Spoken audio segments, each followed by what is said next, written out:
Okay, previously we looked at variables. We also looked at this symbol here, which is a sort of funky division that returns any remainder rather than actually doing a division.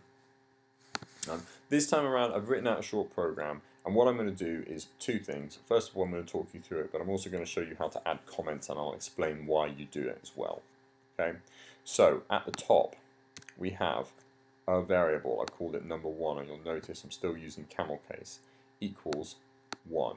Okay, that's just actually coincidence. Maybe I'll make that 12.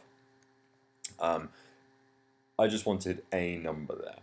Okay, so one thing that's important is in the real world and computer industry, if you are a programmer, you probably are not working on your program on your own.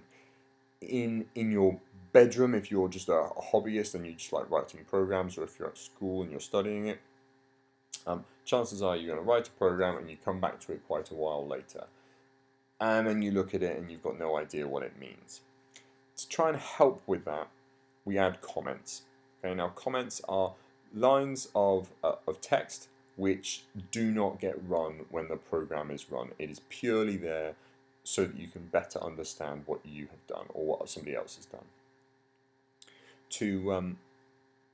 In order to add them, we add a hash symbol. Okay, where the hash symbol is on the keyboard varies. I believe it's around the enter key on a PC. On a Mac, you need to press the option key and the 3 key.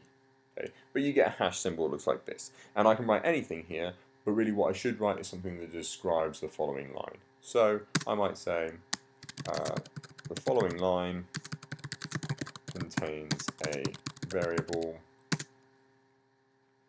and an integer. New word, integer.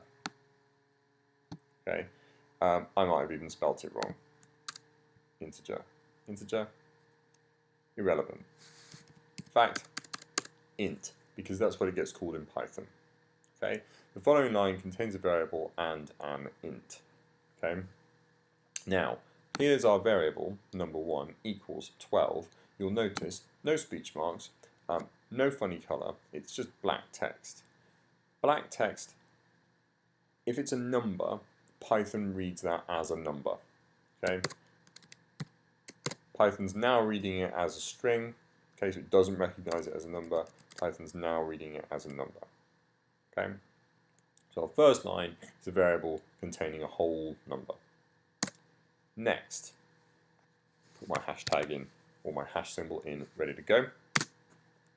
If number1 modulo equals 0, print even. Seems kind of weird, right? But it's essentially just a question. And it's saying, if whatever is inside of number1, in this case 12, when divided returns a 0, then we're going to say that that's even. And that makes sense, right? If you remember from the previous video, 10 modulo 2 gave us 0. 10 divided by 2 divides perfectly without any remainder, so it works. Okay, 10 divided by 2 gives us 0. We also know that that is a whole number. That is an even number. Okay, and it's also worth pointing out the equals here and the equals here. Now these are often difficult to explain, but the difference between them is this contains this. Okay, this is a placeholder for this. Whereas equals is equals in the traditional sense, the sense that you are probably familiar with it as in 5 plus 5 equals 10. Okay, this means this is a comparison, and this means that whatever is on this side is the same as whatever is on this side. Okay, and then we've got down here else print odd. You need to think of if statements, which is what this is, as a true or false question, and it's sort of like true or false, or in fact, if it's true that number1 divided by, well, in fact, number1 modulo, I've written this wrong, now I think about it, modulo 2 is equal to 0, then it will progress and it will run this line. If that's not the case, it'll drop down and try this one. There is no parameter here, there's no instruction, there's nothing. It's If this is not the case, it has to be this. This is the only other option. Okay, and I promise this will make more sense once we start going through it. But here we could say the following line contains an if statement. It's a little brief, but it sort of serves my purpose. And actually, if I gave me too much detail at this point, it's going to spread off the page for you guys. But you see the point. Okay. I'll put a space in here.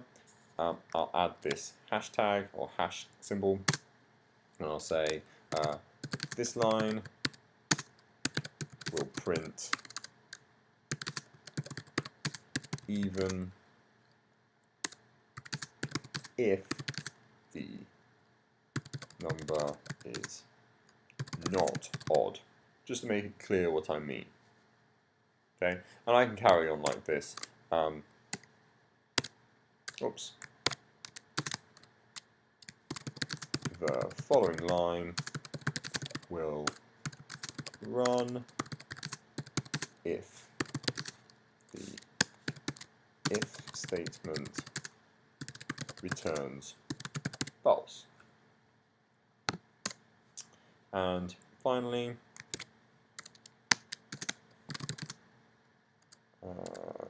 this line will run if the number is not even.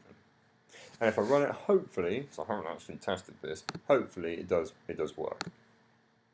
So 12 is an even number, so hopefully what we should get out over here is the word even.